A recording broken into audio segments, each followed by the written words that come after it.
और आज भी ये विकसित कृषि संकल्प अभियान जो देश भर में 29 तारीख से लेकर के 11-12 तारीख तक चलेगा, उसका एक प्रारंभिक प्रमुख कार्यक्रम आपने अगर करने का निर्णय लिया तो इस सीमावर्ती क्षेत्र आरसपुरा में जम्मू कश्मीर की धरती पर, और ताकि इस कार्यक्रम के माध्यम से, क्योंकि आप देश के शीर्ष नेतृत्व का एक हिस्सा हैं, दूर दूर तक एक आश्वस्तता का संदेश जाए, सुरक्षा का संदेश जाए, और साथ ही साथ जिस प्रकार से इस सरकार ने सीमावर्ती क्षेत्र को प्राथमिकता दे रखी है उसका भी संदेश आपके माध्यम से जाए। और जैसे कि मोदी जी ने सीमावर्ती देहातों की संज्ञा बदलते हुए हमें ये समझाया कि इन्हें लास्ट विलेज ना कहा जाए, इन्हें फर्स्ट विलेज कहा जाए। देश की हद यहाँ ख़त्म नहीं होती, यहाँ से शुरू होकर के अंदर जाए। और इसी मंत्र का पालन करते हुए हम सब आपके हमरा आज यहाँ पर उपस्थित है। जैसे पहले भी कहा गया, बार बार आजकल कहा भी जा रहा है कि ऑपरेशन सिंदूर अभी समाप्त नहीं हुआ, केवल स्थगित हुआ है, और दोनों शब्दों का मतलब अलग अलग है।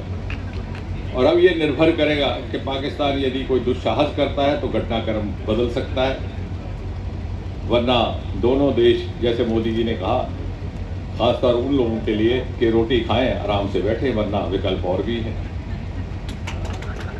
और आज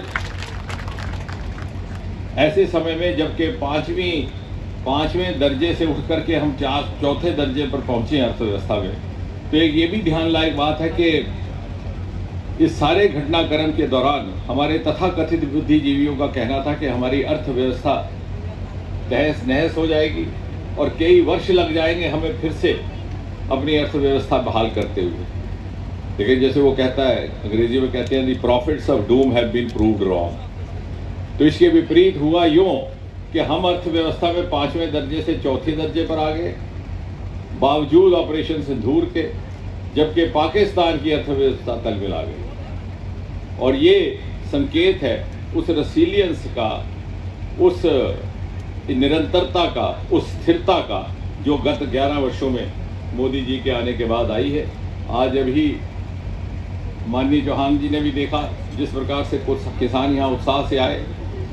ऑपरेशन सिंदूर को हुए कुछ ही दिन हुए, लेकिन यहाँ खेत लहला रहे हैं, ये धरती सोना भी उगल रही है और हीरे मोती भी उगल रही है। ठीक 11 बरस और 4 दिन हुए, और 26 मई 2014 को जो मोदी जी के शपथ ग्रहण के साथ साथ एक छोटी टोली के रूप में हमने भी उनके साथ शपथ ग्रहण करने का सौभाग्य प्राप्त हुआ, तो मोदी जी के पहले शब्द थे कि मेरी सरकार गरीब को समर्पित। और उस बात के बाद उन्होंने एक और परिभाषा दी कि मेरे ध्यान में, मेरी नज़र में केवल 4 जातियां हैं, और वो हैं युवा, महिला, गरीब और किसान। और आज ये कार्यक्रम भी उन चारों वर्गों को समर्पित है। यहाँ किसान भी हैं, यहाँ महिलाएं भी हैं, जैसे भी महिला आई बड़ी तेज तरार बोल के चली गई, यहाँ युवा भी हैं, और खुदा की कुदरत है कि अब कोई गरीब नहीं रहा।